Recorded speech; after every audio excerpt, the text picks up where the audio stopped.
The Malay Peninsula sat at the center of the oldest maritime trade routes in the world. Chinese settlers came and stayed. Tamil laborers were brought by British colonial administration and never sent back. Minangkabau farmers crossed the strait and put down roots. Every empire that passed through reorganized the land and left. The kitchens outlasted all of them. These are 10 foods built here. Nasi Lemak. Nasi Lemak took its defining form in the Malay Peninsula before any foreign ship changed what was possible here. Coconut rice cooked with pandan leaf, both indigenous to this land, both irreplaceable. The sambal is not a condiment served alongside the dish. It is the other half of the dish's structure, and without it the preparation is unfinished by design. The banana leaf wrapping was never ceremonial. It kept the rice warm and transferred fragrance during transport to the fields before sunrise. The origin is in Malay farming communities. Subsistence food, eaten before fieldwork, before daylight, before anyone thought to write it down. The dish that now defines a nation began as something eaten in the dark by people the nation's founding story did not think to record. Bak Kut Teh. Bak Kut Teh emerged in Klang's Chinese labor communities during British Malaya in the early 20th century. Built on the docks by Hokkien workers who needed something restorative before a day of physical labor, pork ribs simmered for hours in white pepper and garlic until the broth turns opaque and the meat releases from the bone without resistance. The white pepper concentration in the Klang broth exists nowhere in Fujian province, where these workers came from. The name means meat bone tea in Hokkien. The tea was drunk alongside the broth, not inside it. Singapore claims the dish. Klang disputes it. The dock labor history points to this peninsula. Both countries claim the dish. Neither claim the people who built it first. Char kway teow. Char kway teow took its defining form in Penang through Chinese-Malaysian street cooking culture, a dish that began with southern Chinese noodle technique and diverged so completely through local labor conditions and coastal ingredients that what emerged bore little resemblance to anything left behind in Fujian or Guangdong. Flat rice noodles, lard, dark soy, cockles, egg, bean sprouts, fried at temperatures a home kitchen cannot produce in a wok seasoned by years of repetition. The lard is not substitutable. Remove it and you do not have a healthier version, you have a different dish. The cockles come from Penang's coastline. The wok, the charring that happens at extreme heat, cannot be replicated any other way. No equivalent preparation exists in Fujian or Guangdong today in the same form. The dish was built to sustain people the colonial economy was consuming. It outlasted the economy that made it necessary. There's still a whole world out there we haven't explored yet. So if you want to see where we go next, make sure you subscribe and tell me in the comments where we should travel next. Hokkien mee. Hokkien mee is the same name applied to two irreconcilable dishes, and that contradiction is the point. In Kuala Lumpur, thick yellow egg noodles braised in dark soy and prawn pork broth until the noodles absorb the liquid entirely and the lard renders into every strand. In Penang, a pale prawn broth soup, thin noodles, hard-boiled egg, sambal served to the side. Same name, two completely different preparations.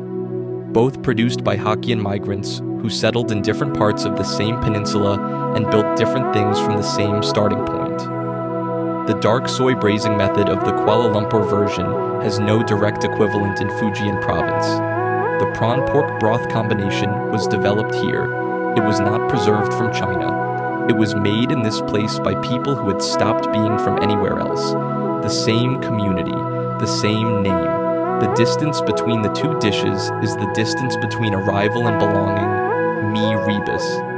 Mi rebus is a Malay creation, and the ingredient that defines it is the one nobody expects. Not coconut milk, not tamarind. Sweet potato, boiled, mashed, and reduced into the gravy until the sauce thickens into something that coats the noodles completely and refuses to separate. Yellow noodles in a sweet savory gravy built on sweet potato as the thickening and flavor base, developed in Johor, Perak, and Malacca Malay communities, each with slight regional variation, but the same structural logic underneath. The sweet potato gravy has no equivalent in neighboring food traditions in the same form. The Malay kitchen took a Chinese noodle and built an entirely new architecture around it, one that the noodle's original culture had never attempted. Boiled egg, fried tofu, green chili, calamansi squeezed over the top at the moment of serving. A Chinese ingredient entered a Malay kitchen and came out something neither culture had made before. Mi bandung. Mi bandung is a Muar creation, and the name has confused people for long enough. It does not come from Bandung, Indonesia. It never did. The name traces to a Malay term for mixed or blended, a description of the gravy's construction, not geography. Thick, shrimp-based, sweet spicy gravy over yellow noodles, finished with egg and beef or seafood, built in Muar, Johor by Malay cooks, working with what the coast and the market provided. The gravy is the argument, shrimp stock reduced with chili and thickened into something that does not behave like any other noodle sauce on the peninsula. Muar is the origin. Not Johor in the general sense, Muar specifically, a town the broader story of Malaysian food has repeatedly failed to credit. The world spent decades assuming this dish came from somewhere else because of what it was called. The gravy knew better. Ayam percik.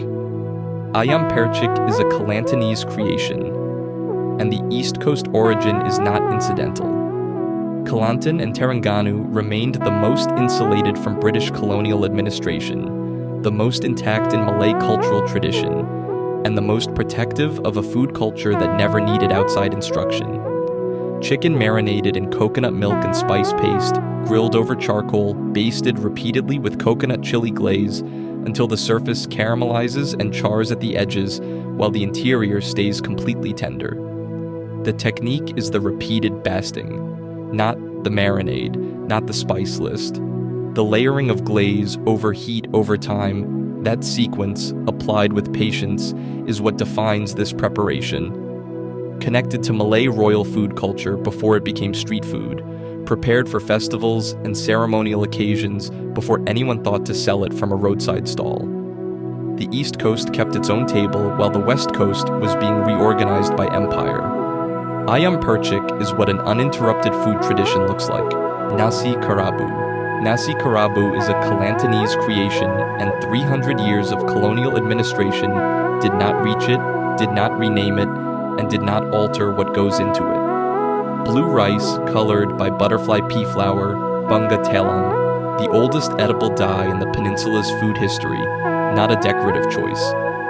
The color is the record of an unbroken practice. Served with salted egg, fried coconut, raw herbs, and budu, fermented anchovy sauce from the East Coast, each element grown or produced within the region that created the dish. Budu is not a condiment. It is the structural element that completes the dish's flavor. Remove it and the dish is not simplified, it is broken. No colonial influence is detectable in the ingredient list in its core form. No outside tradition contributed to the assembly. The dish looks like nothing else on the peninsula because it came from the part of the peninsula no empire fully administered. The blue rice is not for the eye. It is the record of a coastline that kept its own rules while every other coastline was being rewritten. Sago gula melaka. Sago gula melaka is the simplest preparation on this list and the most complete argument for where it comes from. Sago pearls extracted from the trunk of the sago palm, a tree that grows in the peat swamp forests of the Malay Peninsula and Borneo, served cold with coconut milk and gula melaka, poured over the top at the moment of serving. Gula melaka is palm sugar from the nipa or coconut palm, producing a smoky, complex sweetness that cane sugar cannot replicate. The ingredients are indigenous, but the dessert form developed through Malay and Peranakan coastal food traditions. The sago palm and the coconut palm grow within the same ecosystem. These two ingredients did not travel to find each other. They were already here, in the same landscape, waiting for a kitchen that understood them. Two ingredients from the same land, combined in the same bowl. Apam balik. Apam balik is a Malaysian street creation with no fixed canonical origin outside the griddle it was built on. Thick folded pancake, cast iron, crushed peanuts, sugar, and creamed corn sealed inside a batter that crisps at the edges and stays soft at the center. The texture is the preparation, and the preparation belongs entirely to this context. The creamed corn is specifically Malaysian, absent from neighboring pancake traditions in this form. The peanut-sugar filling ratio and thick batter are consistent across the peninsula, with regional variation in thickness but not structure. No empire introduced this. No royal kitchen formalized it. No migration carried it here from somewhere more established.